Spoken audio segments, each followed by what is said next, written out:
ลิ้นบอกว่ากายอย่างต่างๆใจมันดีใจไปในทางเป็นประโยชน์นะก่อสร้างตนดีอันนั้นน่าสรรเสริญนี่เอาไปใจในทางที่เป็นประโยชน์เขามีตีนมีมือแล้วเนี่ยเนี่ยการเนี่ยงานกะก้าขายกะหาเงินหาทองไอ้นอเนี่ยนี่เรียกว่า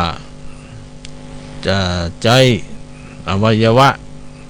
ให้มันเป็นประโยชน์เนาะ ก่อสร้างตนดีอันนั้นน่าสรรเสริญนี่มันต้องก่อร่างสร้างตัวก็ด้วยตัวของเฮาเองนะบ่มีไผที่จะมาสร้างให้เฮามีตีนเฮามีมือเฮามีหูเฮามีตาเฮามีอันอย่างแถมหลายอย่างก็จงใจให้มันเป็นประโยชน์ใจให้มันถูกกาลเวลาตัว ถ้าใจบ่ถูกการเวลาก็พืชโตดเหมือนกันนะนี่นะเนาะต้องใจให้มันถูกต้องตามเวลาชีวิตนี้เป็นบุญคุณเหลือเกินที่ได้เกิดมาเป็นคนเนาะหรือเป็นมนุษย์นะชีวิตนี้นะแสดงว่าเขาได้คุณงามได้กระทำคุณงามความดีนะได้กระทำคุณงามความดีได้ทำบุญทำกุศลนะมาก่อนเนาะจึงได้เกิดมาเนี่ยเป็นมนุษย์นะจึงได้เกิดมาเป็นมนุษย์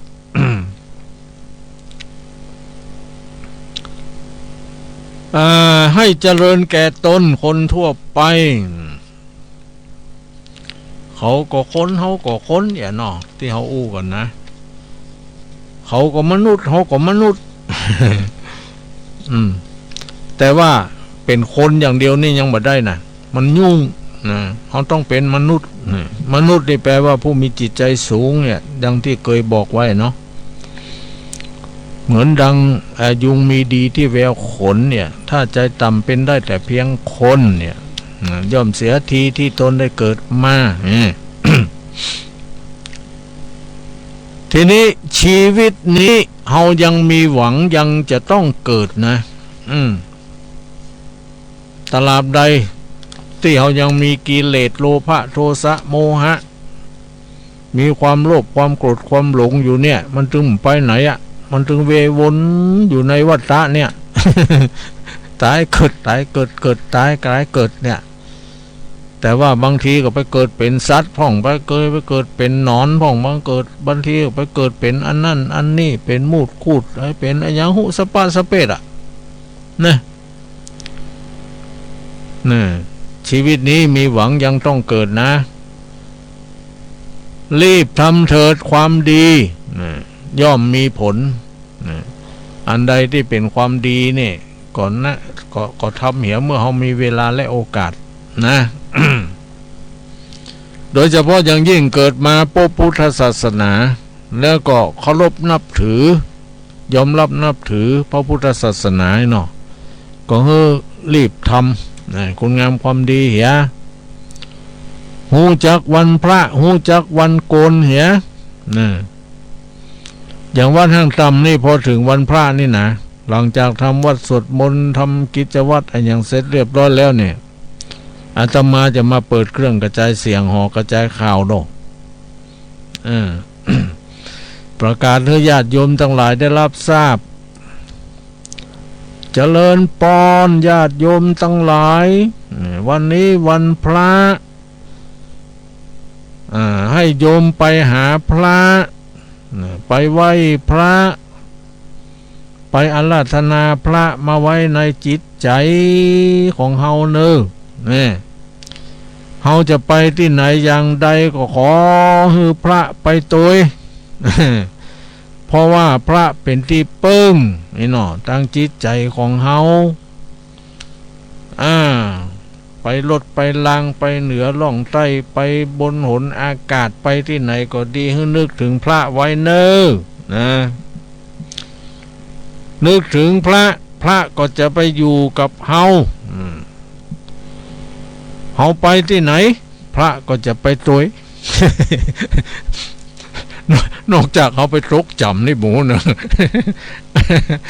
พระก็อาจจะอยู่ตำบลบกนั้นท่ามั่ว นะ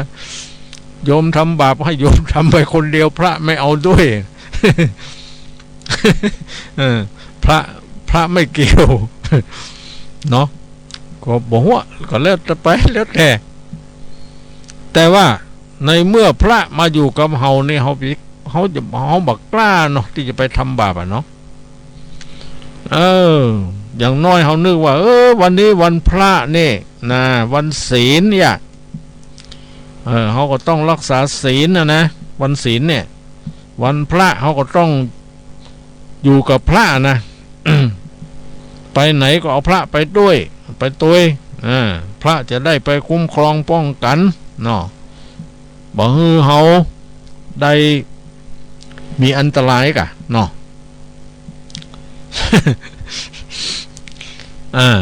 ไปรถ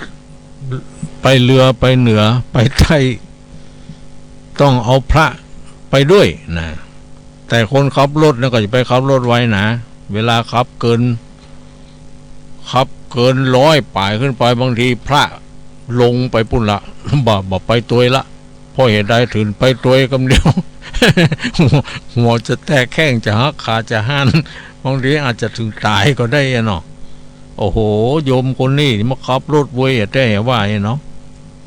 ตินนักกะก็ อันเนี้ยเรื่องมันเนาะชีวิตนี้มีหวังยังต้องเกิดนะรีบทำเถิดนะคุณงามความดีย่อมจะมีผลตอบแทนทำทางกายทำทางกายเนี่ยยังก็จะไปฆ่าสัตว์กะจะไปลักทรัพย์ลักของคนอื่นกะจะไปประพฤติผิดในกามกะ เนาะเว้นกะเนาะอันนี้ทางกายโลทางใจโลทางใจก็จะไปจุเพิ่นกะเนาะจะไปพูดเท็จของบ่มีก็แปลงใส่ของมันใหญ่ก็แปลงเอาอย่างเนาะไหนบ่มีหั่นอย่า เสียสัจจะวาจานี่มันเป็นอย่างเนาะพูดเท็จเนาะพูดโซเสียดก็ไปเหล่าหน้าจาควรเปิ่นคนนั่นคนนี่บ่ดีอย่างนั่นอย่างนี้อย่างทำนองนี้เนาะมันบ่ใช่เกิดประโยชน์อย่างเนาะ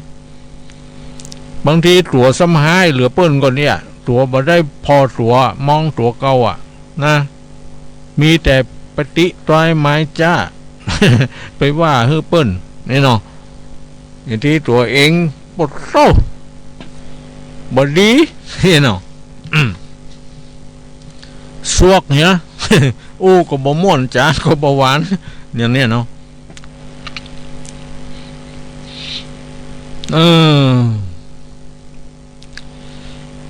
ทางใจเขาก็จะไปกึด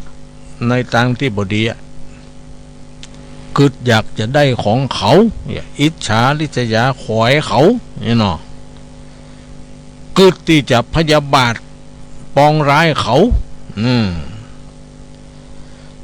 ก็เป็นการหันพิษนะจากทำนองคองธรรมอันเนี้ยมันเป็นบาปทางใจนะเขาก็บ่ต้องไปเนี่ยไปทำแต่คุณงามความดีละคุณงามมันเป็นใจคุณงามไหมความดีเรามันเป็นยังไงทำทั้งกายวาจาใจมันพร้อมนะแต่บางคนนี่ทำทั้งกายจะดีแต่ว่าจาปากกำปากบ่ดีมั้ง มันบอกครบถ้วนเนาะร่างกายดีแต่สะอาดสะอ้านดีเรียบร้อยงามตัวแหมซ้ำแต่ปากเจ็บปวดตู้เนาะ ปากบดีตัวแหมต่างหากเท่าขี้เหล่าน่าจะขวนเปิ้นเนี่ยอย่างเนี้ย งามก็คือมันงามถึง3อย่างกะงามกายนี่เนาะก็คือร่างกายสะอาด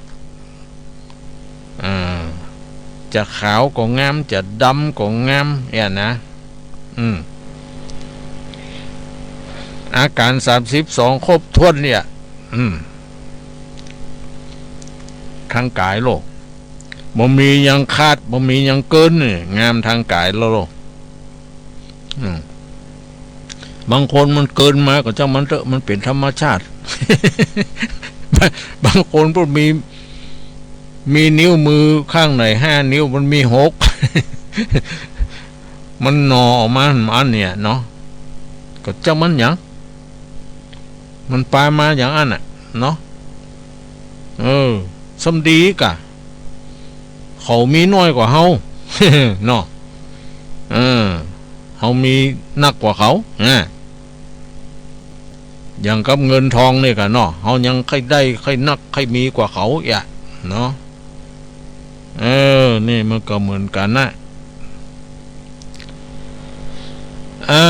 ถ้าเฮาทำคุณงามความดีนี่บุญก็จะนำเฮาเนาะตามลิขิตชีวิตเฮาเนี่ยให้ไปในทางที่ดีอ่ะนะรับรองว่าบ่ตกไปในทางที่ชั่วร้ายอ่ะนะไปในทางดีทั้งนั้นอ่ะแต่ขอให้ทำมันครบนะอย่างที่เขาว่าตะกี้เนี่ยบางทีกายมันดีปากบ่ดีบางทีกายดีปากดีใจบ่ดีเห็นมั้ย เนาะนี่อ่ะมันต้องให้ครบนะกายวาจาใจนี่นะทั้ง3อย่างนี้ต้องทำดีให้มันครบอ่ะ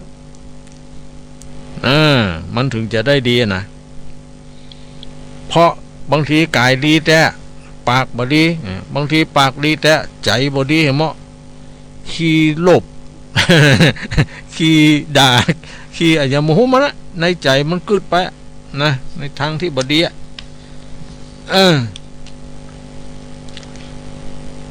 บุญจะนำตามลิขิตชีวิตคนติดตามตนต่อไปในโลกาเนี่ยมันจะเป็นผลส่งเฮาได้ดีได้ดีนะเวลารับตาลาโลกไปแล้วก็ไปเกิดในทางที่ดีนะไปเกิดในทางที่ดีเพราะผลแห่งการทำความดีนะเขาจะอยู่ก็ดี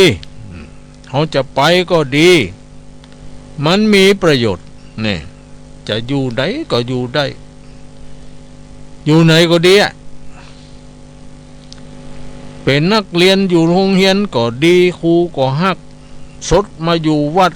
ก็เป็นขยมที่ดีเจ้าอาวาสอาจารย์ก็ฮักเนาะไปอยู่บ้านอยู่จอง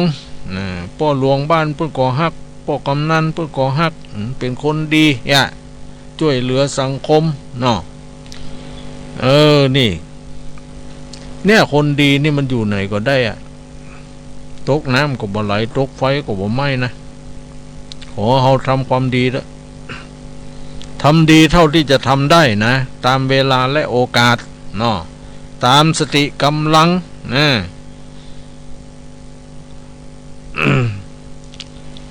คำว่าตามสติกำลังนี่ก็หมายความว่าทำมันพอเหมาะพอดีนั่นแหละสมกับฐานะนะ สมกับฐานะสมกับเนื้อกับตัวสมกับความเป็นอยู่เนาะพอดิบพอดีเนี่ยเขาจะอยู่ก็ดีเขาจะไปก็ดีหนีให้เปิ้นเสียดายเนี่ยตายให้เปิ้นเล่าไว้นะเล่าในทางที่ดีนะ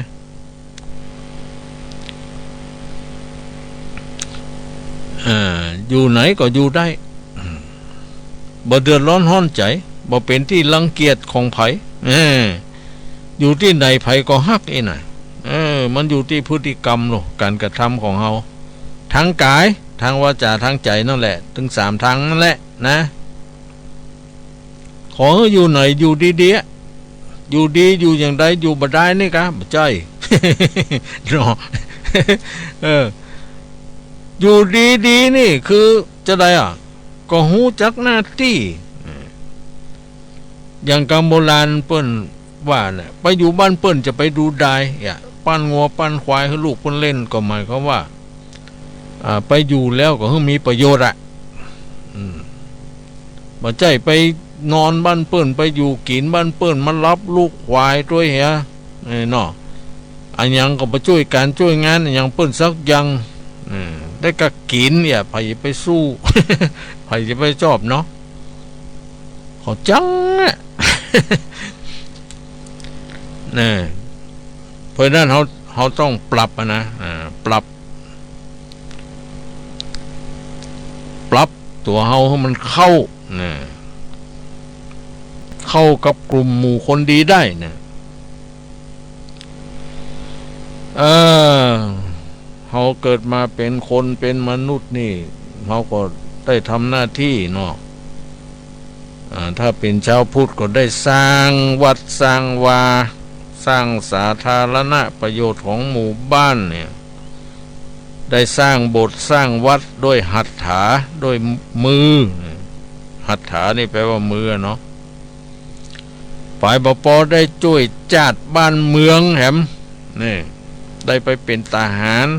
เป็นรั้วของชาติได้ไปเป็นตำรวจผู้รักษากฎหมายแต่ตำรวจดีก็มีเนาะตำรวจบดีก็มีมันก็ปะปนกันไปอย่างนั้นความจริงคนเฮานี่ในจิตใจลึกจริงๆนี่ก็อยากจะเป็นคนดีเหมือนกันนะอยากได้ดิบได้ดีเหมือนกันนะแต่ว่ามันกิเลสน่ะมันไปปอกอยู่ในจิตในใจในความคิดเช่นอย่างความโลภเนี่ยความโกรธเนี่ยเนาะความหลงเนี่ยนะถ้าขจัดอัน3อย่างนี้ออกไปแล้วโอ้ดีนะเป็นคนดีได้เป็นคนดีได้เลยเนาะถ้าเขาขจัด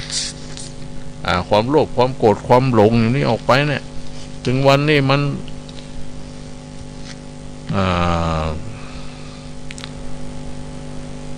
แย่งแผ่นดินกันอยู่แย่งคู่พิศวาสแย่งอำนาจกันครองเนี่ยนะมันเป็นอย่างเนี้ยก็เพราะเหตุอย่างเพราะกิเลสนะกิเลสเนี่ยมันสำคัญแท้ๆกิเลสเนี่ยคะแนนจะไปกิเลสนักกิเลสปานกลางนี่หรือว่าพอให้พอดีเนาะบ่มีกิเลสเลยมันเปลี่ยนไปบ่ได้ ก็บ่มีกิเลสมันก็เข้าสู่นิพพานแล้วกันเนาะก็เหมือนกับพระพุทธเจ้าเนี่ยกะแล้วก็บ่ได้เกิดแถมนะเพราะมันหมดกิเลสแต่หมู่เฮานี่ยังหวังที่จะไปเกิดอยู่โลกแต่ขอไปเกิดในทางที่ดีที่เป็นสุขติ เนาะบ่มีไผปรารถนาจะไปเกิดเป็นคนทุกข์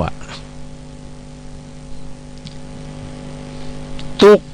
บ่มีข้าวไว้กินทุกข์บ่มีแผ่นดิน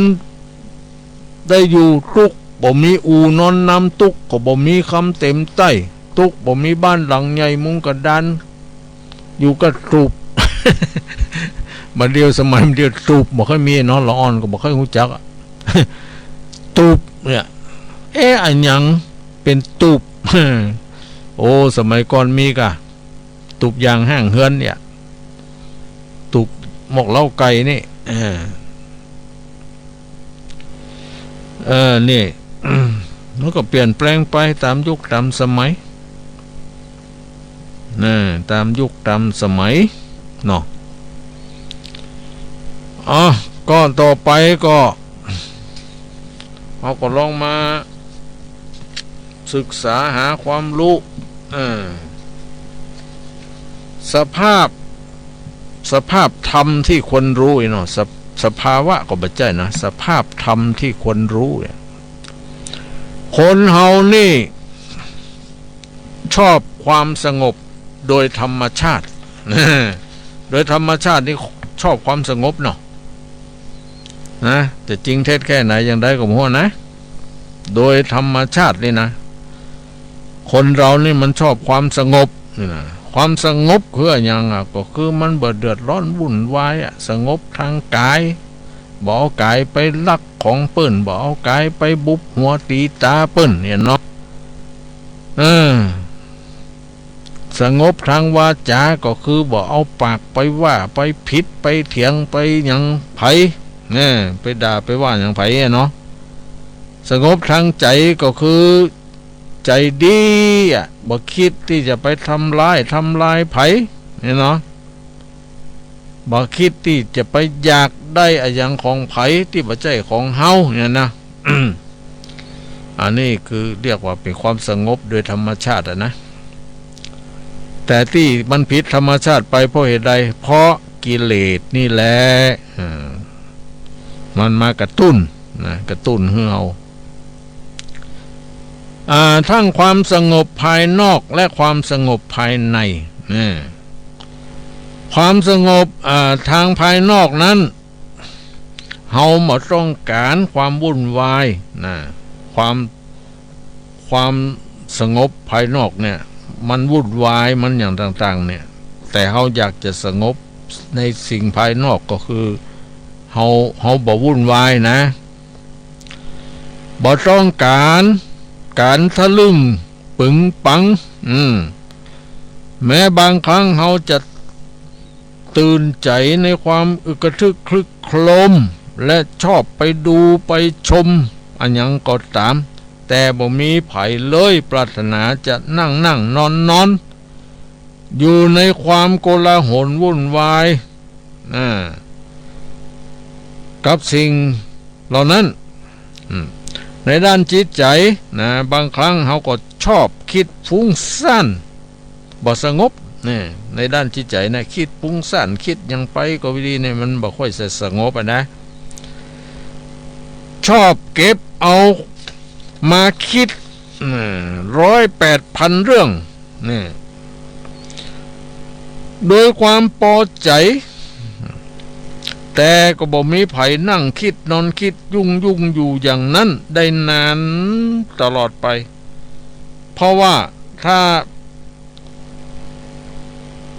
นานไปนั่นโรคประสาทโรคประสาทก็จะเล่นงานเอาเนี่ยคนเฮานี่มันที่มันฟุ้งซ่านเนี่ยเพราะจิตใจมันนะจิตใจมันบ่เตี้ยงบ่หนิมบ่มันบ่คงวันไหวคนแค้นนะ ดีบ่ดีบางทีก็เป็นโรคประสาทเนี่ยเนาะ ก็จิตใจมันบ่สงบนั่นแหละนะคนเฮาถ้าจิตใจสงบเห็นแล้วทุกสิ่งทุกอย่างบางอย่างมันก็ดีนะไผก็ตามที่เคยอยู่ในสิ่งแวดล้อมที่สุลมุนวุ่นวายเนี่ยเคยเดินในถนนที่พลุกพล่านไปโดยยวดยานพาหนะนี่เนาะคนก็ดีสับสนปนปี ได้ยินแต่เสียงโจแจเจียวเจ้าเนี่ยอย่างเขาอยู่ในที่ชุมชนคนนักคนหลายเนี่ยนะเป็นอยู่อย่างอันทุกเมื่อเชื่อวันเมินไปก็บ่ค่อยม่วนบางทีก็เบื่อนายบ่อยากจะอยู่ในย่านนี้ถิ่นนี้ชุมชนนี้เพราะไม่มีความสงบอีเนาะฟังเขาอู้กันบางทีก็ผิดเถียงกันบางทีก็ด่านันสันเล่ากันบางคนก็กินเหล้าเมายา มาถึงเขามาอยู่ในเขตชุมชนที่เป็นนรกนี่ไงเนาะบางคนนี่ขายบ้านขายจองนะขายอย่างไปอยู่ที่อื่นเนี่ยก็บีนะเนี่ยมันบ่สงบสู้เขาไปอยู่ป่าเขาลำเนาไพรบ่ได้หรอกซึ่งมีแต่เสียงนกเสียงกาเสียงธรรมชาติเนาะมีสายน้ำตกสู่ซ่าเย็นสบายเนาะนกหนูห้องจิบจับ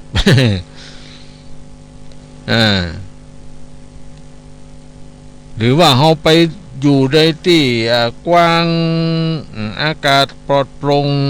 เยือกเย็นเนี่ยบรรยากาศดีเนาะจิตใจมันก็ได้ดีตัวนะเขาทำให้เขาเป็นสุขจะทำให้เขานั้นเป็นสุขจะทำให้เขานั้นเป็นสุขไผก็ตามท ที่ทำงานใจสมองจิตใจยุ่งอยู่ด้วยธุรกิจต่างๆเหล่านั้นมาเมินมานานเนี่ยก็เพราะว่าจิตใจเขาจะให้สงบนั้นมันก็เป็นไปได้ยากอยู่เนาะเพราะมันต้องกึดต้องคิดต้องอะไรอย่างพ่อค้าแม่ขายเนี่ยว่าโธ่กึดคิดบางทีนอนเมื่อคืนรับดึงก็ดึกดึงกึ่งคืนนะ จิตใจก็บ่ค่อยสงบเยือกเย็นถ้าเฮาได้สงบใจนะว่างเว้นจากเรื่องราวต่างๆนั่นในโอกาสใดโอกาสหนึ่งก็ดีเนี่ยเฮาจะรู้สึกว่าเป็นสุขนะอย่างน่าอัศจรรย์นี่ความสงบจึงได้ชื่อว่าเป็นความต้องการของชีวิตของคนเฮาที่แฝงฝังอยู่ในส่วนลึกของจิตใจที่คนเฮายังชอบวุ่นวายยุ่งเหยิงอยู่อย่างนั้นบ่ใช่ความต้องการของจิตใจอันแท้จริงนะจิตใจแท้จริงจริงๆนั่นอยากจะสงบแต่มันบ่สงบนะแต่มันเป็นไปตามความเรียกร้องของกิเลสนะที่มันบ่สงบเนี่ยนะเพราะกิเลสนะถ้ากิเลสน้อยก็ยังแคว้นน้อยจิตใจก็ได้สงบพ่อง ถ้ากิเลสนักเลยโอ้จิตใจนี่จะให้มันสงบนี่ยากนะมันยากเนี่ยกิเลสเนี่ยเป็นสิ่งสำคัญนะตัวก่อให้เกิดความทุกข์ อยากกั้นอย่างหลายอย่างญาติโยมสาธุชนทั้งหลายเนี่ยบ่ฮู้จักปรงบ่ฮู้จักวางอย่างเป็นบางอย่างไปยึดมั่นถืออุปทานอย่างต่างๆไว้เนี่ยมันก็เป็นทุกข์นะมันเป็นกิเลสนะเขาจริงเนี่ยจะใดจะให้กิเลสเหล่านี้มันออกไปจากความคิดจากตัวของเขาจากอย่างต่างๆเนี่ยนะอันนี้เขาก็ต้องกึดต้องคิดนะต้องศึกษาธรรมะนะต้องศึกษาธรรมะ ต้องรู้เท่าทันถึงกิเลสความอยากของเฮาเนี่ยนะอันนี้เป็นเรื่องของกิเลสเนี่ยแปลว่าอย่างแปลว่าเครื่องเศร้าหมองไม่ผ่องใสมันเป็นจะได้ก็มันเศร้ามันหมองนะมันบ่ผ่องใสไว้เนี่ยนะมันมืดค่ำๆนั่นนะ จิตใจมันบ่เป่งพูดง่ายจิตใจมืดมัวอย่างคนขี้โลภเนี่ยเนาะคนขี้โคตรเนี่ยนะไปกินเลสทั้งนั้นถึงวันนี้เขาอยู่กับกิเลส เขาเลี้ยงมันไว้เลี้ยงกิเลสบ่ยอมสละบ่ยอมสลัดมันออกไปพ่องปล่อยให้มันมากุมมาลุมมาตุมมาตอมมาอยู่กับเฮาโอ้มันอยู่กับเฮาเมื่อใดเมื่อเบามามันจึงมาหนีมันจึงไปไหนเพราะเหตุใดเพราะเฮาเลี้ยงมันไว้อยู่เนาะเฮาบ่ละมันเนี่ยมันก็เลยเป็นทุกข์นะไผเลี้ยงกิเลสไผมีกิเลสน่าก็เป็นทุกข์อย่างเนี้ยทุกข์สว่าหากิน ทุกข์อย่างต่างๆหลายอย่างหลายประการศึกษาธรรมะไปมันถึงจะหู้จะเข้าใจไปเองนอกจากเขาบอกศึกษากะบอกฟังบ่หยังฟังแล้วก็แล้วไปบอกกึดบอกคิดบอกสร้าง ก็บ่ค่อยมีประโยชน์อะไรอย่างเนาะมากมายกายกองอย่างสักเท่าใดต่อไปเขาก็มาว่าถึงถ้าแล้วบรรยายเกี่ยวกับเรื่องศีลนี่เนาะศีลข้อ3ผ่านพ้นไปแล้ววันนี้พัดนี้วันพัดนี้เป็นวันพัดที่2หรอวันพัดที่2เมษายนพุทธศักราช2563วันนี้นี่เป็นเดือน7นะคืน10 ค่ำวันเนี้ยนะ เดือน7ขึ้น10ค่ำเน้อญาติโยมทั้งหลาย โอ้วันนี้เป็นวันเสียนี่37 11เสรีคุรุเนาะเสียเสากับพัดเนี่ย เป็นวันเสียสำหรับคนที่ทำให้มันเสียนะแต่เป็นวันดีสำหรับคนที่มันทำดี เนาะทั้งได้เป็นวันเสียแต่ฟ้าตีแสงได้6นะวันนี้เป็นวันหัวเลี้ยงหมอนแต่งงานดีเห็นมั้ยฟ้าตีแสงได้6ก็ดีอ่ะเนาะวันนี้เป็นวันปุณณดิถีราชาโชคเนี่ยแต่ว่าเป็นวันเสียว่ะ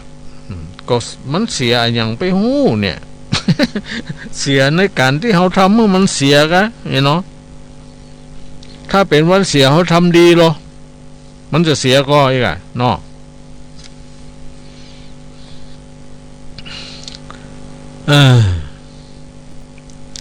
เนี่ยเปิ้นหานมือจันวันดีอ่ะเปิ้นก็มาพอเนี่ยวันไหนดีวันไหนบ่ดีเนาะตามโบราณอาจารย์ทำสืบตามกันมาความจริงวันดีคือวันพร้อมนะ เนาะพร้อมเนี่ยพร้อมทั้งกายพร้อมทั้งวาจาพร้อมทั้งใจพร้อมทั้งทรัพย์สมบัติพร้อมอะไรก็พร้อมเนี่ยนั่นแหละวันดีอ่ะ เอาศีลข้อที่4มีว่าจะใดมุสาวาทาเวรมณีสิกขาปทังสมาธิยามิแปลว่า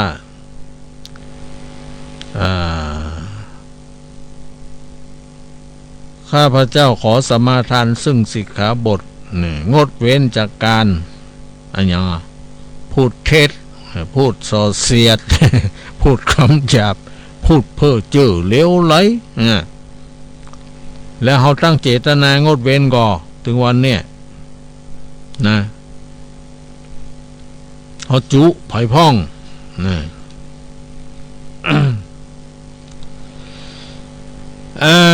ความมุ่งหมายนะสิกขาบทข้อที่4เนี่ยมีความมุ่งหมายก็เพื่อห้ามการตัดประโยชน์ทางวาจาป้องกันการทำลายทั้งประโยชน์ตนคือคุณธรรมที่มีในตนและประโยชน์ผู้อื่นที่จะพึงได้รับความได้รับการพูดเท็จหรือด้วยการให้ข้อมูลข่าวสารที่บ่เป็นจริงคนทั้งหลายก็ย่อมชอบและเชื่อถือความจริงด้วยกันทุกคนบ่มีไผที่จะเกลียดความจริงนะทุกคนก็อยากอยู่ด้วยกันก็อยากจะให้มันมีความจริงใจต่อกันเนี่ยนะระหว่างผัวเมียนี่เนาะเนี่ยบัดชอบที่จะมาโกหกมดเท็จใส่กันเนี่ยเนาะขอให้มีความสัตย์ซื่อต่อกันเนี่ย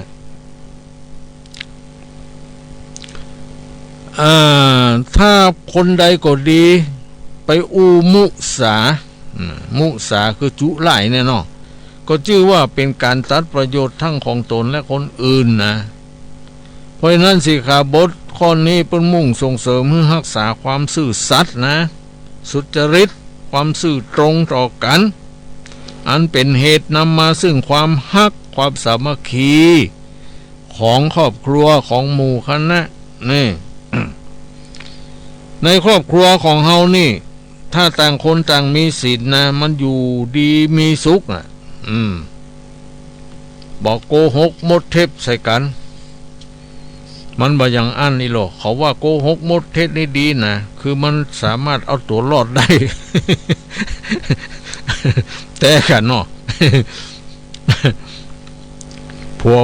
ออกปักนอกบ้านไปออกจากบ้านไปเนาะ ไปหาจูหาอย่างก็ดีเนี่ย เมียถามสูไปที่ไหนเข้าบ้านมาดึกดึงกึ่งคืนโอ้ไปปะใส่ไอ้แก้วกาเป็นเพื่อนเดียวเสียวกันนี่หรอ มันไปทำงานปุ๊บใจปุ๊บทีนี้มันปีกมาบ้านโอ้บ่ปะกันได้จะเกือบ10 ปีนี่เนาะพอดีว่า ไปปะใส่กันมันก็เลยจวนไปบ้านมันนี่เนาะเขาก็ไปอู้ไปเอ้ยกันก็ไปกี่เข้าบ้านมันบอกไงก็นอกเล่ามาเห็นหน่อย ความจริงที่ไหนได้มันบ่มี มันจุ มันเอาตัวรอด เนี่ยนะมันถือว่าการจุนี่มันเอาตัวรอดได้เนี่ย แต่มันผิดศีลนะมันผิดศีลมันเฮารอดแต่วันหนึ่งมันจะบันรอดนะกะสักวันมันจะจับได้เนาะเพราะว่าความลับไม่มีในโลกเนี่ยควันไฟไผ่หอมากุ้มเนี่ย ต้องจำกรรมโบราณนี่ไว้ดีๆนะเหตุผลของการรักษาในพุทธภาษิตได้กล่าวถึงลักษณะของคนชอบพูดเท็จไว้ว่านัตถิอากาลิยังปาปังนะมุสาวาทิสะชันตุโนนะอันนี้เป็นภาษาบาลีนะแปลว่าไม่มีความชั่วอะไรที่คนชอบพูดเท็จจะทำไม่ได้ คนพูดเท็จนี่สามารถทำชั่วเนี่ยอย่างไรหมดเลยนะเพราะคนชอบพูดเท็จเนี่ยพูดโกหกหลอกลวงหรือพูดมีเล็ดในแง่มุมต่างๆนั้นได้ชื่อว่าทำลายคุณธรรมในจิตใจของตนเองและทำลายประโยชน์ของผู้อื่นในการพูดเท็จนั้นเนี่ยคนโกหกจะได้รับผลเสียหายร้ายแรงก็คือจะกลายเป็นคนเหลาะแหละเหลวไหลขาดความน่าเชื่อถือนี่ไปเป็นโปรแกรมแม่ขายด้วยกันเขาก็บ่ค่อยคบค้าสมาคมนะเพราะมาโกหกกันจุกัน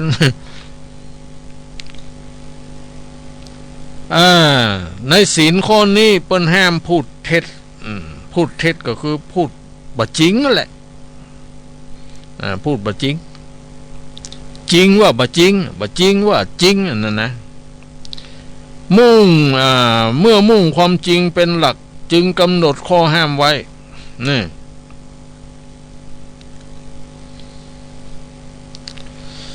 มุสาแปลว่าเท็จได้แก่โกหกหมายถึงการทำเท็จทุกอย่างการแสดงความเท็จเพื่อให้ผู้อื่นเข้าใจผิดทำให้ทั้งกายทั้งวาจาและทั้งกายทั้งวาจาก็คือออกมาเป็นกรรมเท็จตรงกับคำว่าโกหกเนี่ยไอ้คนนี้โกหกพูดบ่จริงนั่นแหละซึ่งเป็นที่เข้าใจกันทางกายก็คือการแสดงกิริยาอาการที่เป็นเท็จเช่นการเขียนจดหมายโกหกการเขียนรายงานโกหกรายงานเท็จนั่นแหละการทำหลักฐานปลอมหมดเนี่ยการตีพิมพ์ข่าวสารอันเป็นเท็จการเผยแพร่ข่าวสารอันเป็นเท็จทางสื่ออิเล็กทรอนิกส์การทำเครื่องหมายให้คนอื่นหลงเชื่อและเข้าใจผิดรวมถึงการใจใบให้คนอื่นเข้าใจผิดเช่นสั่นหัวในเรื่องควรจะรับก็ไปสั่นหัว สั่นหัวนี่คือปฏิเสธเนาะหรือพยักหน้าในเรื่องที่ควรปฏิเสธ มุสามีประเภทที่พึงพรรณนาเป็นตัวอย่างก็คือคำว่าปดเนี่ยปอปาดอเด็กเนี่ยนะปดเนี่ยได้แก่มุสาตรงโดยไม่อาศัยมูลเลยเช่นไม่เห็นว่าเห็นไม่รู้ว่ารู้ไม่มีว่ามีนี่เรียกว่าพูดปดปดซอเสียดเหรอซอเสียดก็คือการยุแยงฮือเขาแตกแยกกันและฮือตนเองเป็นที่ฮักของคนอื่นก็บ่มีแปลงใส่นะก็บ่ใหญ่แปลงเอา หลอกคำว่าหลอกเหรอหลอกก็คือพูดเพื่อจะโกงเขาพูดให้เขาเชื่อพูดให้เขาเสียของอันนี้เรียกว่าหลอก ไปหลอกคนนั่นไปหลอกขายอันนั้นคนนั่นหลอกขายอันนี้คนนี้ของบดีว่าดีอย่างเราเนี่ยนะยอเหรอยอยักษ์ออ่างเนี่ยยอคือพูดเพื่อจะยกย่องเขาคือเขาลืมตัวเล่นหลงตัวพิษนี่บางทีก็ไปยกไปยอเขาทั้งที่บ่เป็นความจริงนี่นะก็เรียกว่าเสียพิษศีลเหมือนกันนะโหเปิ้นอย่างมางามแต่ทั้งที่บางงามสักหน่อย ไปยกย่องไปบอกว่างามเพื่อจะเอาจิตเอาใจหรือบางทีก็จะไปยืมสตางค์เปิ้นหูเนี่ยเราแต่งไปว่าอย่างอันเนี่ยนะมันบอกพูดความจริงนะเนี่ยมันออกจากใจจริงนะก็พิษศีลนั่นแหละบางทีก็กับคำนะคือไว้แล้วแต่ตอนหลังนะมันยอมรับปฏิเสธ มนเกิดหาว่าบ่ได้ว่าหาว่าบ่ได้ว่าที่ไหนวะไผได้ยิน โอ้เทียงอยู่ตาปุดตาแม่น โอ้เนี่ยเพิ่นถึงว่าต้องมีหลักฐานนะต้องมีหลักฐานต้องมีพยานเนาะก็มันจับคนกับคำนี่บ่ได้ละแถมย่างก็ทนสาบานเนี่ยได้แก่กิริยาที่เสี่ยงสัตว์ว่าจะความจริงหรือจะทำตามคำสาบานเนี่ยนะได้สาบานอย่างไว้ต่อดีแต่บ่ได้หรือทำตามนั้นเช่นพยานทนสาบานแล้วเบิกคำเท็จเป็นต้นนี่ทีแรกก็ว่าสาบานอย่างนั้นอย่างนี้เอาไปเอามาคำสาบานมันแจ้หันตันตาไปเขาก็ว่าไปเนี่ยนะทำเล่กระเทได้แก่กิริยาที่อวดอ้างความศักดิ์สิทธิ์อันบ่เป็นจริงเพื่อให้คนหลงเชื่อนิยมยกย่องและเป็นอุบายหาลาภสักการะหาผลประโยชน์ใส่ตัวเช่นอวดหูวิชาคงกระพันว่าฟันบ่เข้า อันฟันบ่เข้านี่มีหลายอย่างนะอันหนึ่งเอามีดมาฟันแล้วมันบ่เข้าเนาะ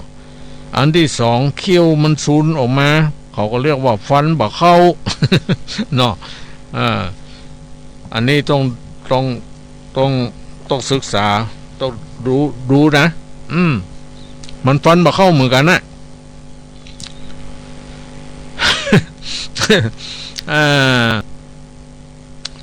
ทำเล่กะเท ต่อไปมันยาเราเขาจังเคยได้ยินหรอไอหมอนี่มันยาสาไถอย่างนี้เนาะมันยาเนี่ยได้แก่กิริยาที่แสดงอาการให้เขาหันผิดจากที่เป็นจริงเช่นเป็นคนทุศีลทำท่าทางเคร่งครัดให้เขาหันว่าเป็นคนมีศีลเนี่ยเนาะ เนี่ยนะอย่างกับพระเนาะบางตนบางองค์ก็ดีบางทีก็นุ่งผ้าคักดำกิ๊กติ๊กเขาพอยังถ้าจะมีศีลมีธรรมถือเข่งคัด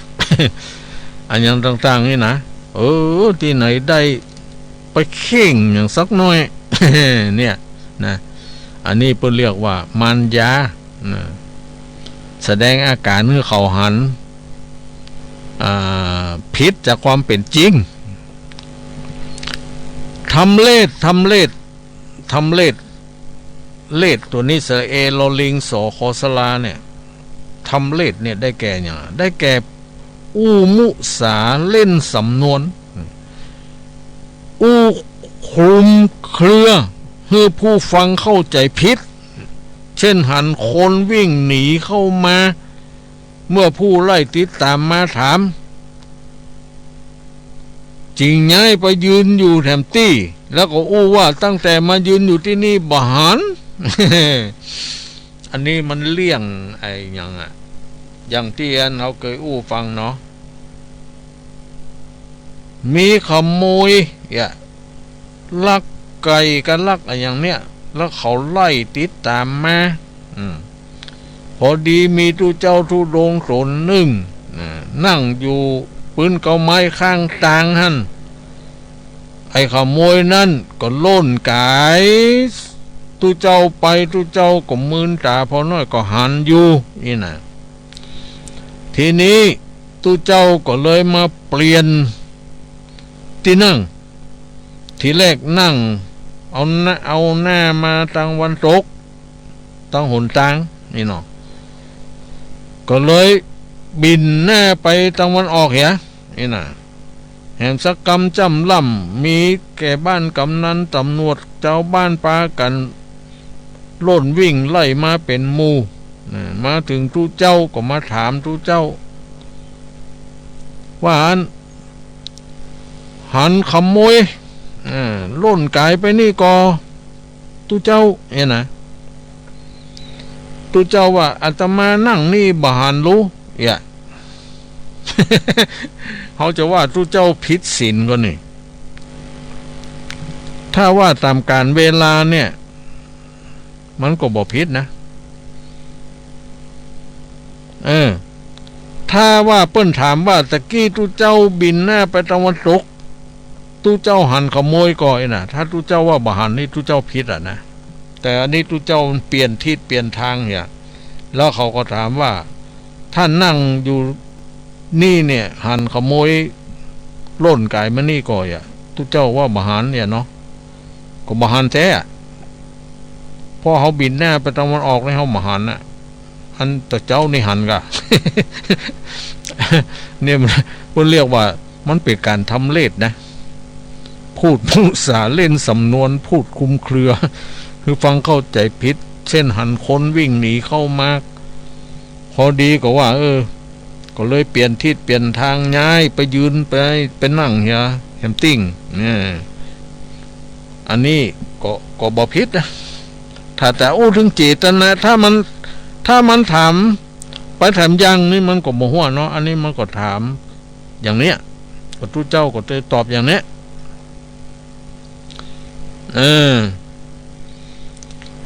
เสริมความก็ได้แก่อุมุสาอาศัยมุนเดิมแต่เสริมความให้มากกว่าที่เป็นจริงนะเช่นโฆษณาสรรพคุณสินค้าเกินความเป็นจริง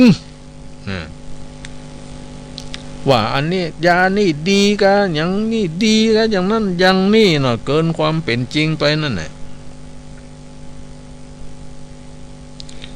อันนี้มันก็มีหลายลักษณะเนาะเขาจะอู้อย่างใดมันจะเข้าอย่างใด ทำมัญญาสาไถทำเล็ดพูดปดพูดเท็จพูดส่อเสียดแทงซับรับอย่างอู้เสียดแทงเนี่ยได้แก่กิริยาที่อู้ให้ผู้อื่นเจ็บใจเนี่ยโดยอ้างเรื่องที่บ่เป็นจริงเช่นประชดคือการกล่าวแดกดันยกให้สูงกว่าพื้นเพเดิมของเขาหรือด่าหรือคือการกล่าวถ้อยคำหยาบช้าเร็วซ้ำกดต่ำกว่าพื้นเพเดิมซับรับก็ได้แก่อู้กลับกรอกเชื่อบ่ได้อู้ด้วยความขดองปากแต่ผู้อู้นั้นบ่ได้จงใจจะให้คนอื่นเข้าใจผิดเช่นรับปากแล้วบ่ทำตามที่รับนั้นเนี่ยนะทีแรกรับปากจะดีเอาไปเอามาบ่ทำตามที่รับปากนั้นนี่เพิ่นเรียกว่าซับรับมันมีหลายสิ่งหลายอย่างข้อที่เขาจดจำได้ง่ายก็คืออู้ความจริงเห็นอย่างเดียวเปาะ แต่เขาว่าเพิ่นบอกว่าสัจจังเวอมตาวาจานะคำสัตย์เป็นสิ่งที่ไม่ตายบัดได้นะตุลุงสมัยนี้นะถ้าเขาไปซื้ออย่างดังหมูนี่นะมันตายนะ เขาต้องโกดเห็นไหมหรอกบอกว่าอันนั้นความรู้เป็นยอดความรู้ เอาตัวรอดเป็นยอดดีเนาะนั่นก็แล้วแต่ด้วยแหมเรื่อง เนาะอันนี้มันเรื่องศีลธรรมอะคำว่าจุเนี่ยยังกันแล้วแต่เรื่องของศีลธรรมนี่ถ้ามีเจตนานะมันผิดอะแต่ถ้ามีเจตนาอิ่มเป็นยังเนาะมันมีเจตนาจากจิตจากใจเดิมพูดไปด้วยความรู้เท่าไม่ถึงการนี่ก็ดีเนาะว่ามันจะผิดนี่นะคือมีเจตนาเนี่ยที่จะทำอย่างนั้นน่ะแต่มันเป็นการเข้าใจผิดนี่นะ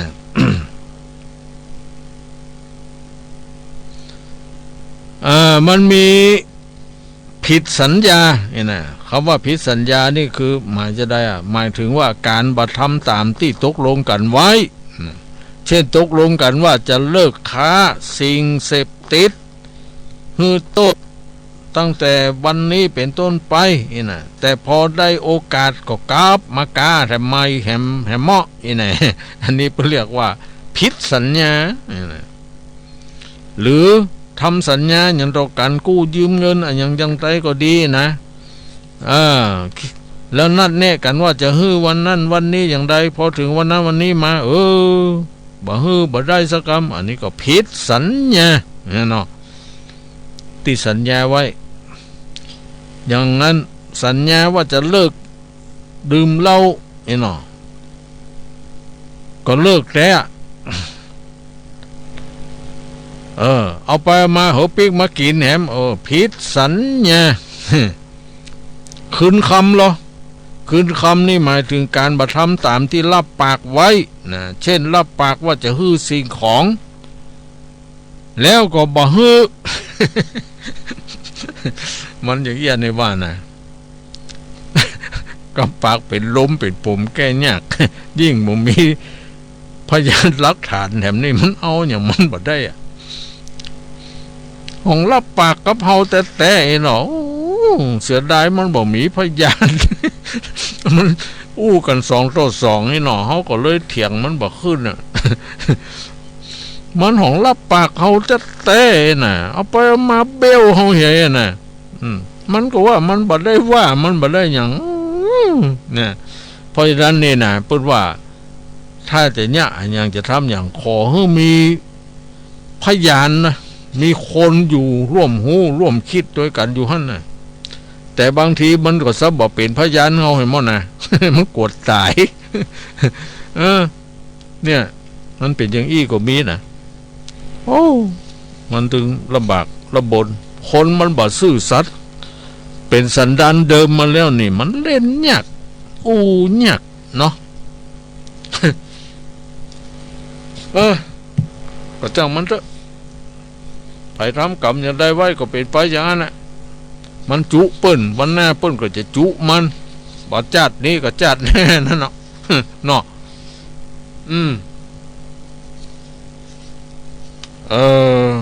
ข้อสำคัญก็คือถ้าเราอยู่ด้วยกันด้วยความซื่อสัตย์สุจริตต่อกันนี่เนาะโดยเฉพาะที่เป็นกู้ผัวผัวเมียกันนี่นะมันจะอยู่ด้วยกันกุมเฝ้าเท่าตายเนอะถึงบ่ได้ยาได้ละได้ห้างกันนะพอมีความสัตย์ซื่อจริงใจต่อกันนี่บ่จุบ่โกหกอันยังกันอยู่ด้วยกันกุมเฝ้าเท่าตายที่มันละห้างล้างกันไปก็เพราะความโกหกหลอกลวงความพูดมุสานี่แหละผิดศีลข้อ4เนี่ยนะมันจึงทำให้เป็นไปอย่างนั้นเนาะก็เป็นอันจบ จบบ่จบก็ให้มันจบแต่ว่าวันพัดหน้าก็มาว่าต่อจะให้มันจบแต่ก็ยังมันจบดีเต้อ ถ้าแล้วมีญาติโยมตั้งหลายโทรถามว่าตุลุงยังมาเล่านิทานนี่หรอกเป็นว่าป้าอุ้ยก็หุ่มนิทานเหมือนกันนี่นะเขานึกว่าก้าละอ่อนนี่เนาะก็ดีไกลหรอกแล้วก็จะเอานิทานอะไรเนี้ยบางทีอย่างต่างๆเขาก็ดูเหมือนจะไปแล้ว มาตั้งเก้าแถมไม่อะกันเนาะมาแถมไม่ ความจริงนิทานก็นักก่อนนะก็ยังว่านะตัวไปแล้วหมดละ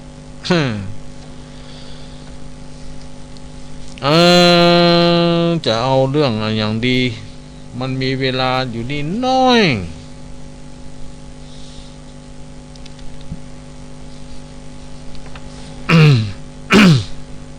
นิทานเป็นเรื่องโกหก บางทีก็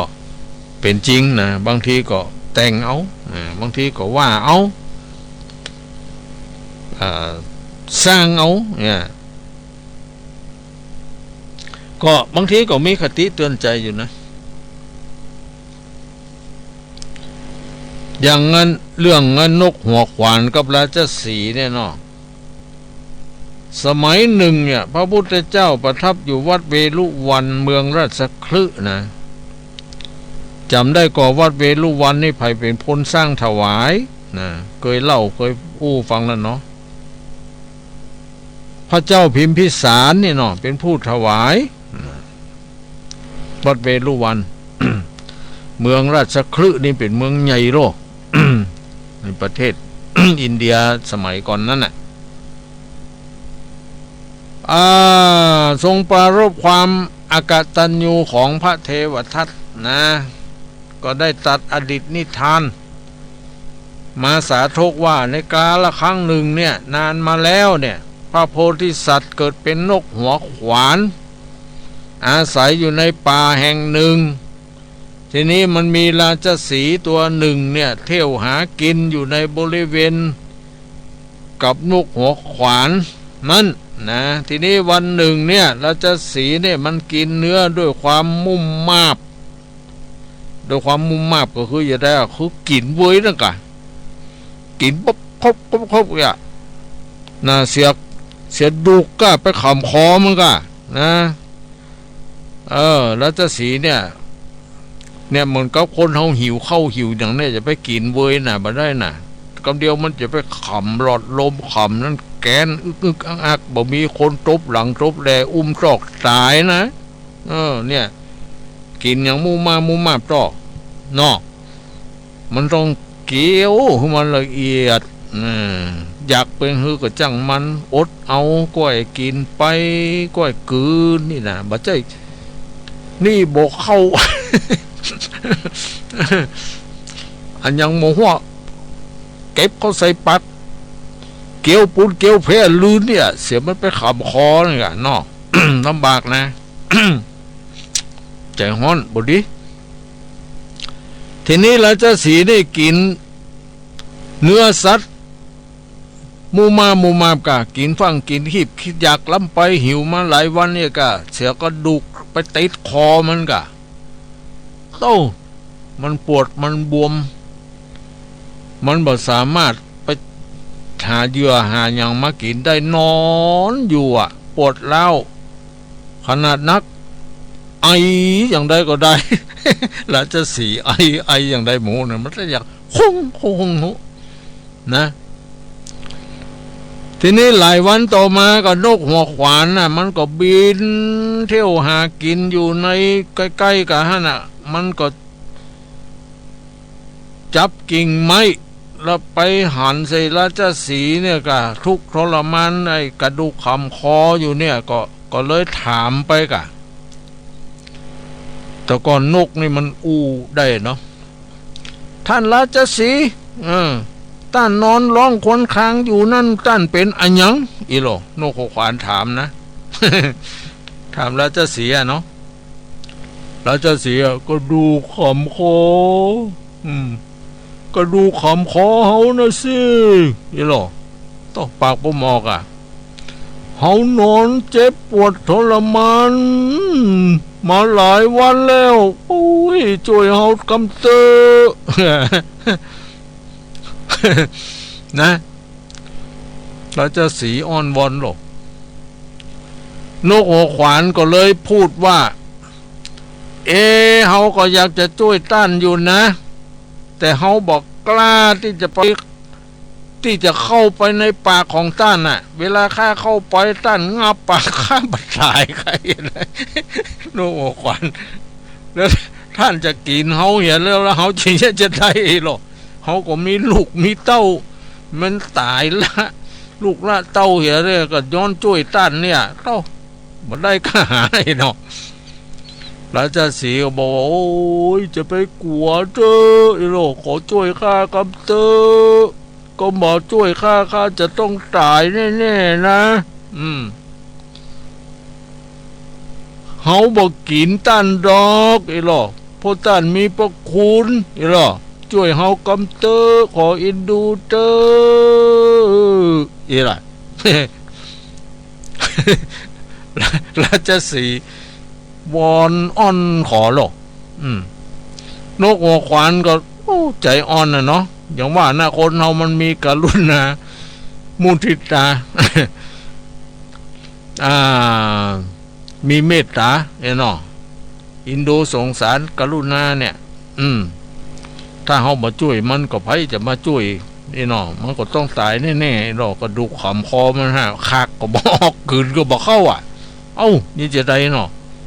นกหัวขวานก็ใจอ่อนนี่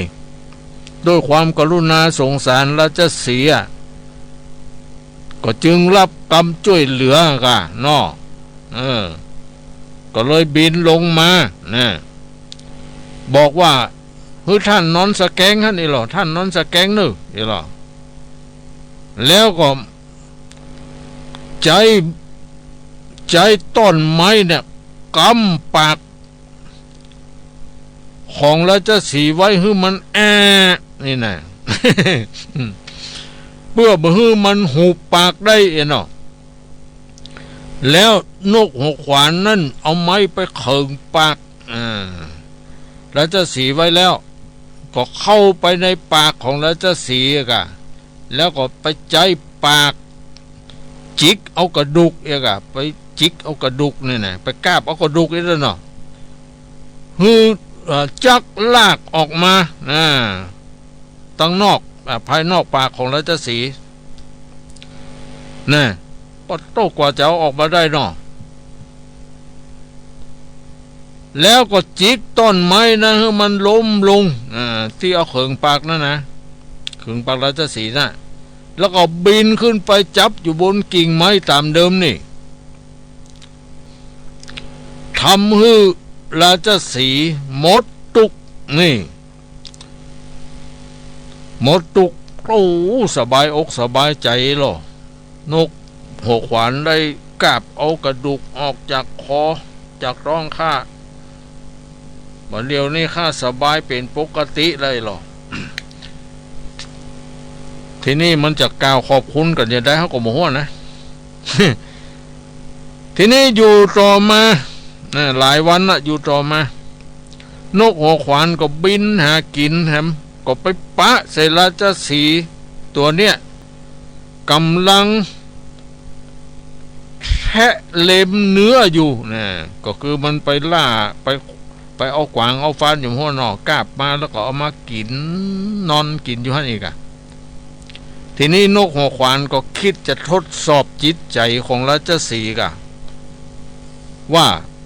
เฮาช่วยเหลือมันที่ก้างลูกคำคอมันเนี่ยมันยังจะขอบคุณจะดี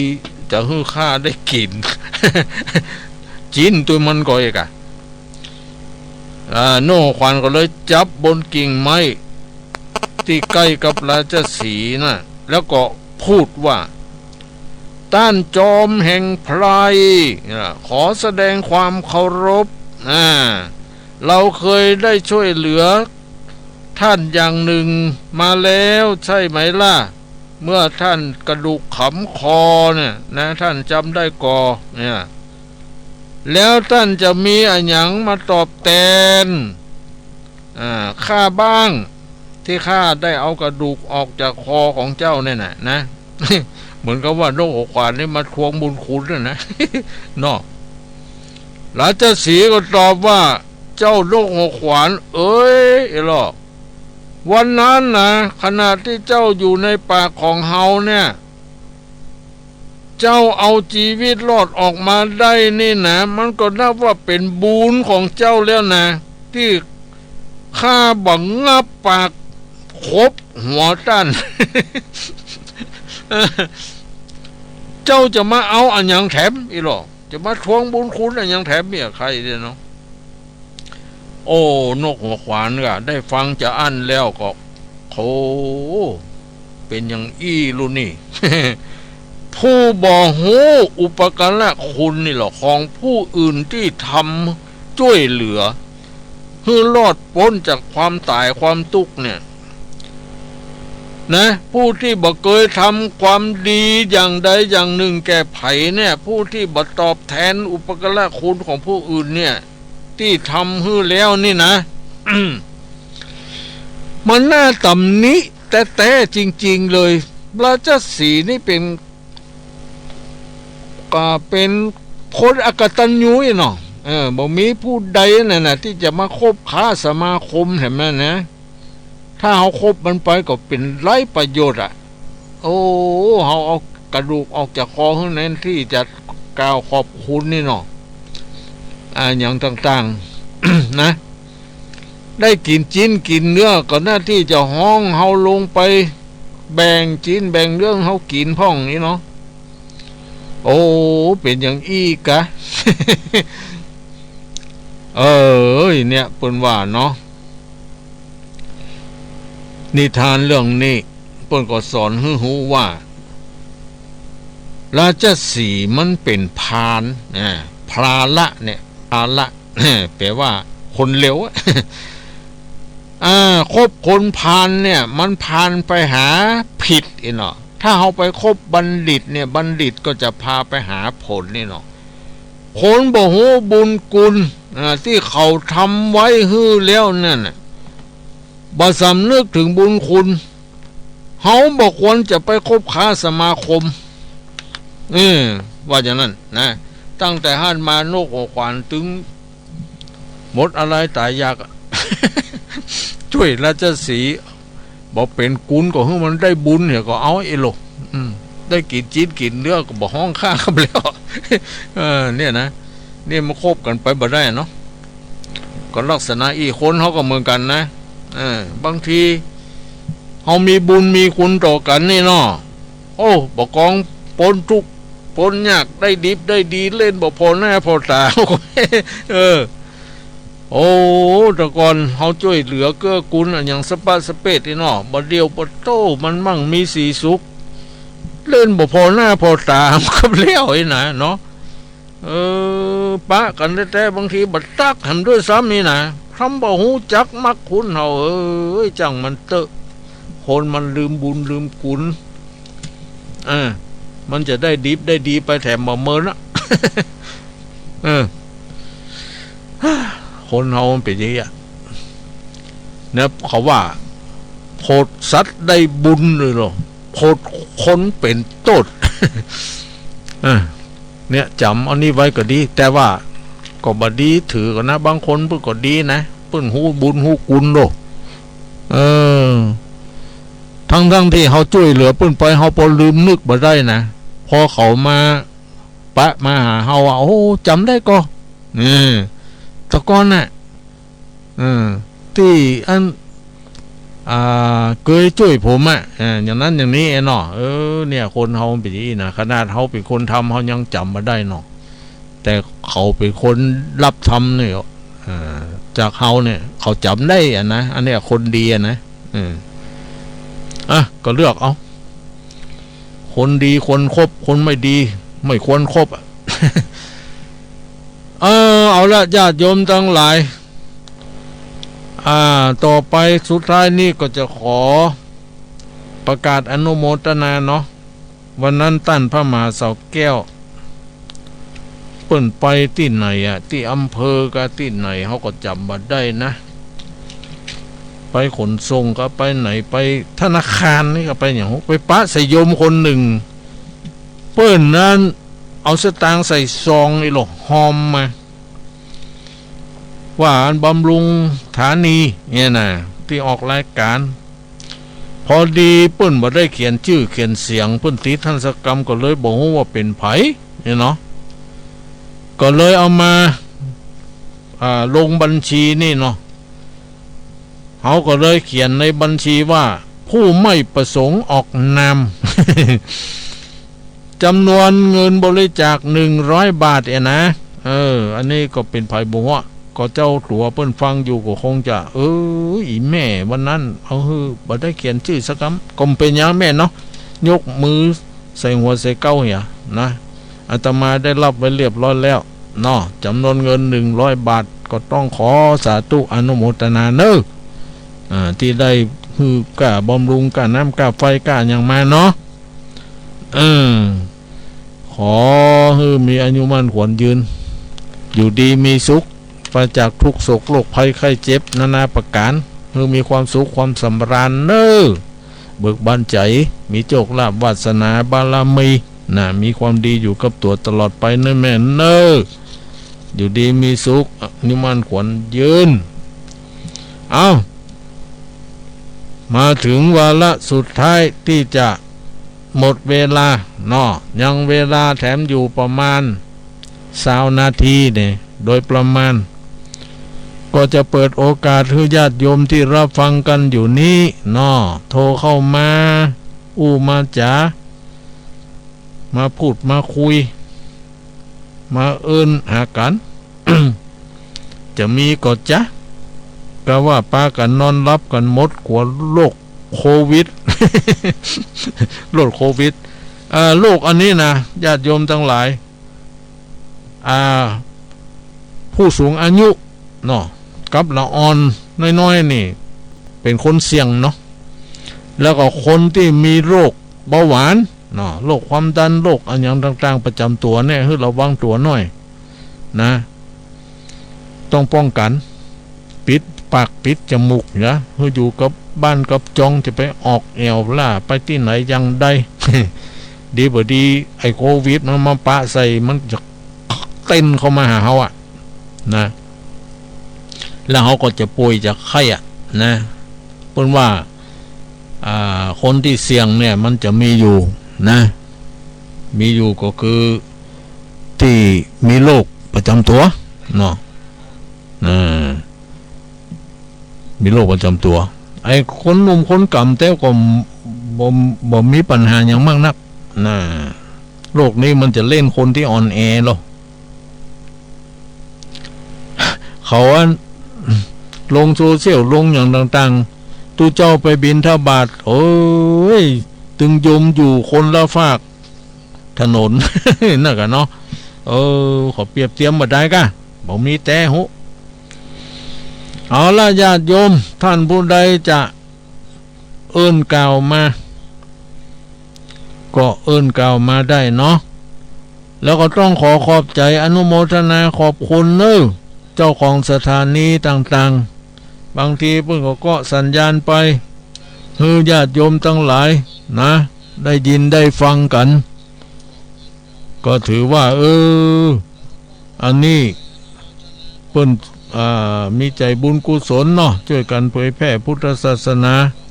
นำเอาพระธรรมคำสอนไปสู่แก่สถาปัตยชนญาติโยมทั้งหลาย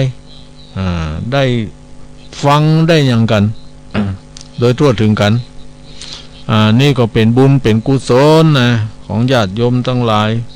ที่ได้ยินได้ฟังได้ยินได้ฟังธรรมะวันพัดวันนี้เนาะธรรมประทีปวันพฤหัสบดีก็เป็นประจำมันจะมีเป็นวันๆไปนะทุกเจ้าเฮาก็เปลี่ยนกันมาออกอากาศเนาะเปลี่ยนกันออกอากาศ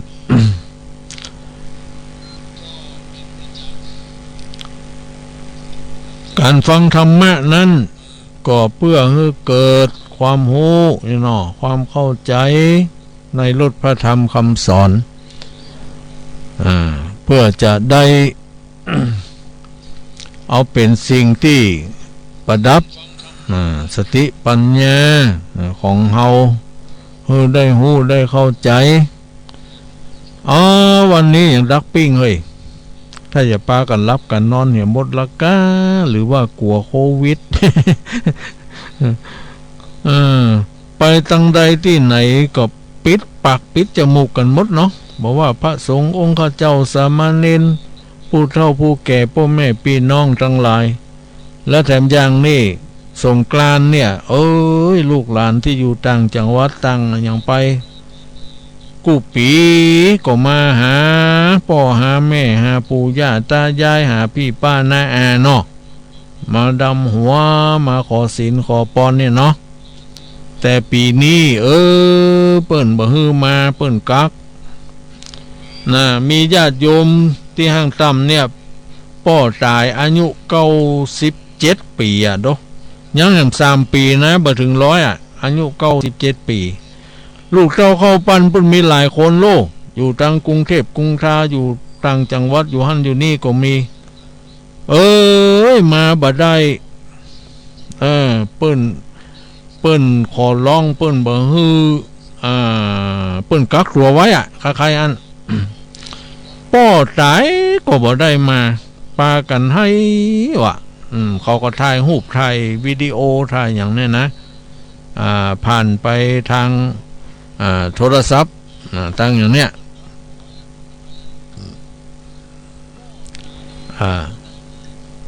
ผ่านไปทางโทรศัพท์ตั้งอย่างเนี้ย ผมจังยะใดมันเนาะมันเปิ้นซะมาเสียชีวิตกวมนี้เขาก็ต้องทำใจเนาะความจริงแล้วก่อนน่าจะมีเหตุมีผลมีอย่างนี้เนาะ อนุโลมการตายนี่นะที่เปิ้นฮื้อรถผ่านเนี่ยเปิ้นจะฮื้อเฉพาะรถที่ส่งสินค้าจำเป็นนี่เนาะส่งแก๊สก็ดีนี่นะส่งเวชภัณฑ์ยาฮื้อแก่โรงพยาบาลส่งอย่างต่างๆเราเนี่ยเปิ้นจะฮื้อผ่านอยู่นะแต่นอกนั้นนี่เปิ้นบ่ฮื้อผ่านนะก็เรียกว่าบ่ได้มาบ้านมาจองบ่ได้ไปข้ามจังหวัดอย่างเนี้ยนะเพราะว่าในระยะนี้นี่มันโรคภัยไข้เจ็บโรคโควิดอย่างเนี้ยมันร้ายแรงระบาดไปทั่วเนาะ ระบาดไปทั่วทุกคนทุกแห่งทุกที่ทุกทาง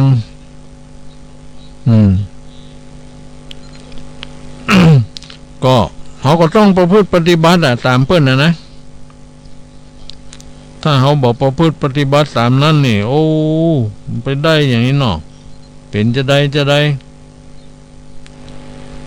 ก็ต้อง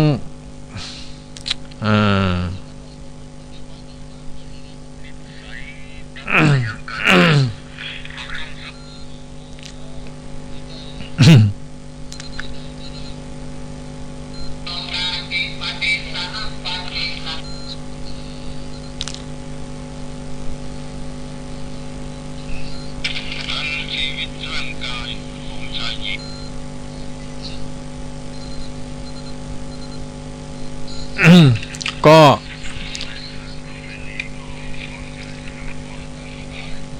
วันนี้ก็คิดว่าคงบ่มีญาติโยมคนไหนเนาะคงจะบ่เป็นหยังเนาะกูเตือนนี่โอ้โทรมาจะนักจัดหลายที่หลายตังก็ว่าวันนี้มันคงจะบ่ได้ถ่ายทอดอะไรยังกันไปจ้าอย่าได้เนาะ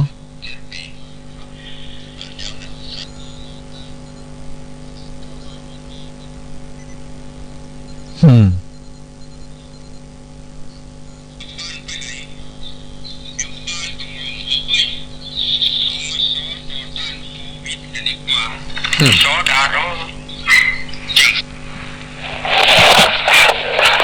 เพิ่นบ่คือออกบ้านไปไหนอยู่บ้านก็ง่อมเอามาซอต่อต้านโควิดกันดีกว่าซอดาโรจังปีก็มาบ่ได้เปิ้นห้ามซุ่มกันเกิน2 คนอีโลต้องเป็นซอดาคนเดียวก็นะเด้อก็ให้ฟังละหมู่จุ่มนะพี่น้องหัวโขงที่ท้องกับเมืองเหนือล้านนาจักเราให้จะนำมาลิขิตเรื่องโรคโควิดกระติด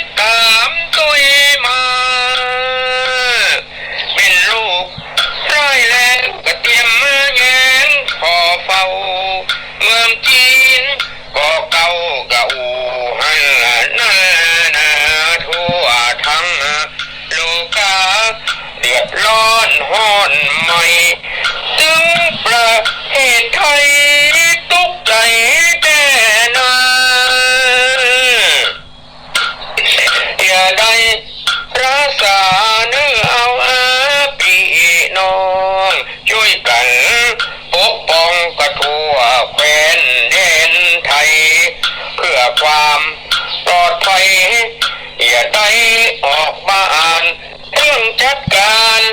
จัดงานกำหนดกันไว้ก่อนเจ้ากินฮ้อนจ้อนกลางกะลางมือก่อนกินเขา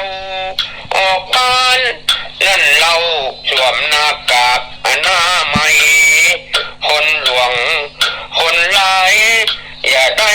เข้าใกล้กลุ่มเสี่ยงเป็นภัยกักตัวไว้วันตามกรรมทำนายว่าไว้ก่อนที่ย้อนคนเฮานี้หันแก่ตัวลำไป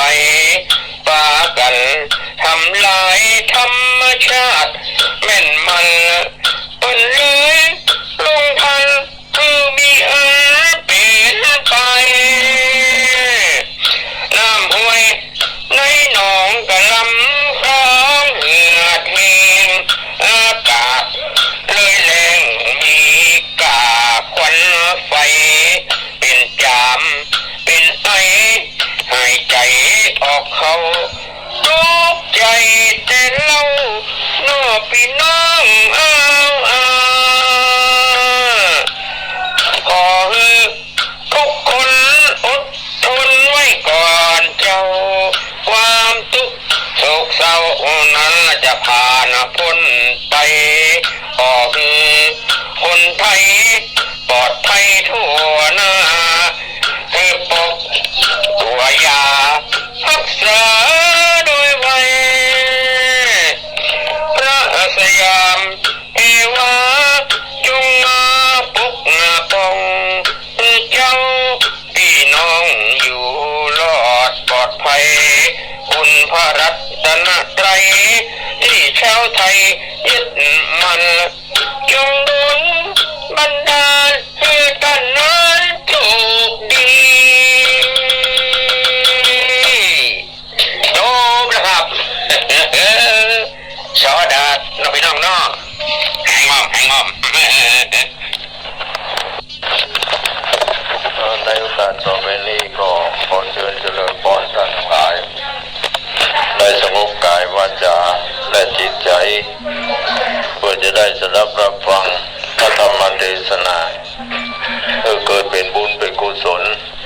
จะได้อุทิศส่วนกะละปนาผลไปแก่ดวงวิญญาณของพระวิปันน์อุปนันท์อายุ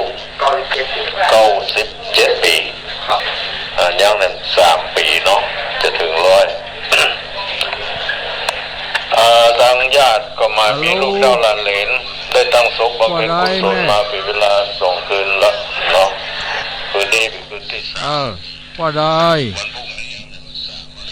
ฮะโทรศัพท์ลูกฮะ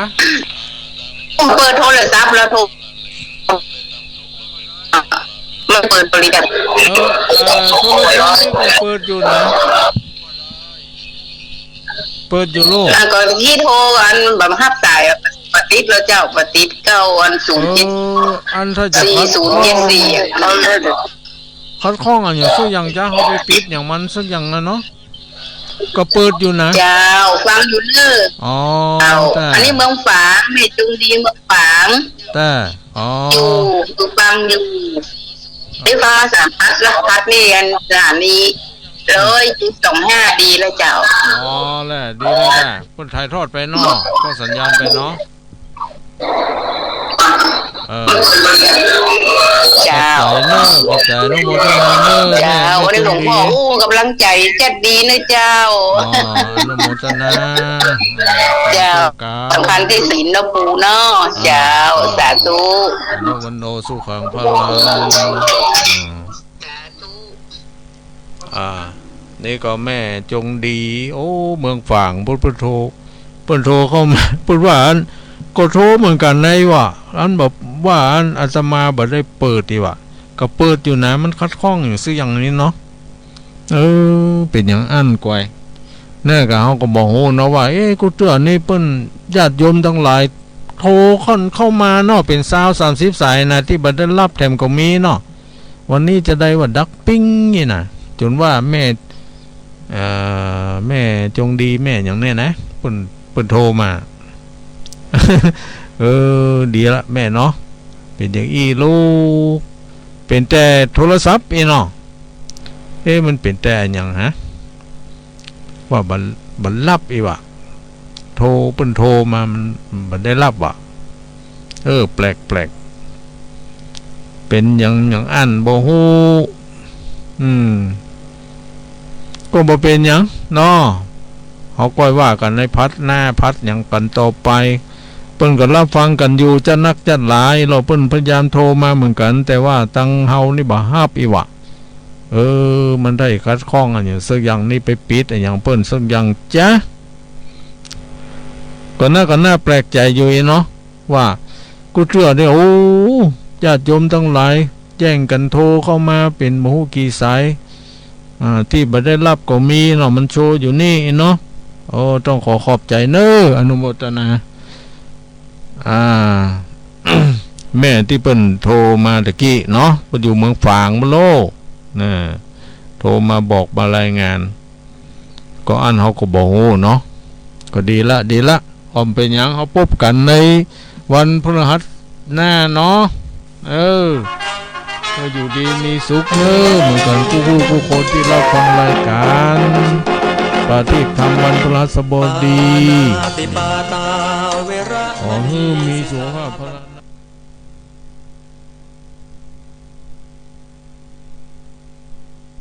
เมาไม่ขับแล้วจะกลับอย่างไรกลับไม่ได้ชีวิตยืนยาวต้องเมาไม่ขับเมื่อขาดสติอย่ารีเดี๋ยวจะสะดุ้งเสียเลือดให้อยู่เมาฝ่าไปยุ่งกับแม่การดื่มสุราทำให้สมรรถนะในการขับขี่ลดลง